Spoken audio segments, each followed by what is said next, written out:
The theorist I chose to do my presentation on was Robert Gagne.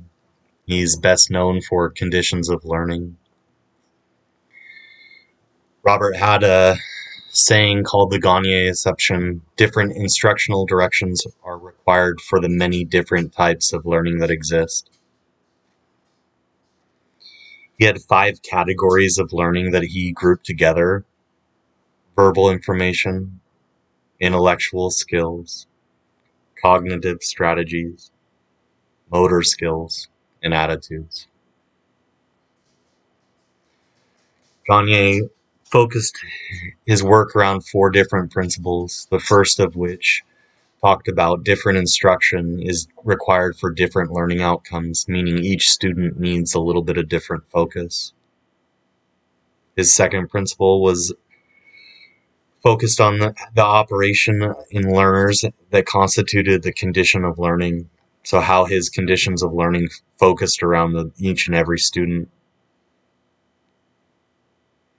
Events are different for each person depending on the learning outcome, and the hierarchies define what intellectual skills are to be learned in a sequence of instruction, meaning each set of instructions is in the order it is meant to be in.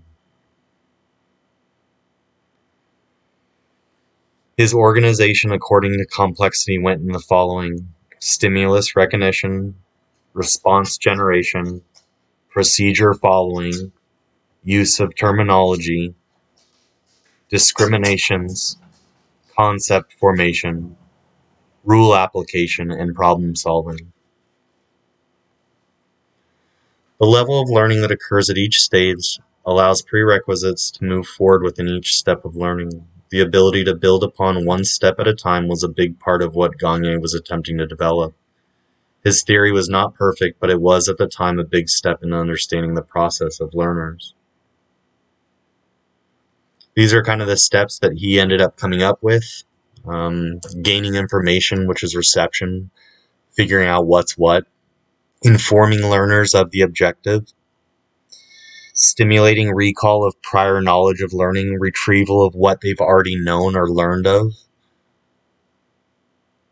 selective perception, providing learning guidance to the students, eliciting performance or response, providing feedback, reinforcement, basically corrections, assessing performance, and enhancing the retention and transfer of the information. How you would apply this within a classroom: within the 9 steps, you'd go like this basically. In step 1, to gain the attention of the students, show them a page or a screen full of shapes, 2D shapes, 3D shapes. In the second step, pose a question to the students. Ask them which shape to the left would be considered a hexagon. In the third step, recalling prior learning, review with the students what a hexagon would look like. Would a circle or a square or any of these shapes below be a hexagon? In the fourth step of this process, present stimulus to the students. Provide a definition of a hexagon or multiple sizes of a hexagon. You can draw them out, show them different sizes of them, let them determine what it is. In the fifth step, draw out or show an example of how to create a hexagon shape. Start with one side and finish all 6 sides. Let the students have enough time to figure this out. If they can't or they won't, help them work around the classroom and help them begin the shape of whatever you're asking them to do.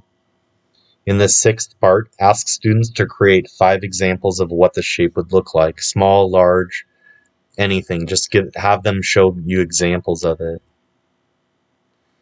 In the 7th step, provide feedback to them. Make sure you go around the classroom, make corrections where necessary, and help the kids figure out where they're going wrong. If they're just drawing triangles, show them what a hexagon looks like. If they're just drawing circles, explain to them what we're going after. In the 8th step is assessing performance. Score and provide corrections to any confusion of the shapes that don't resemble a hexagon.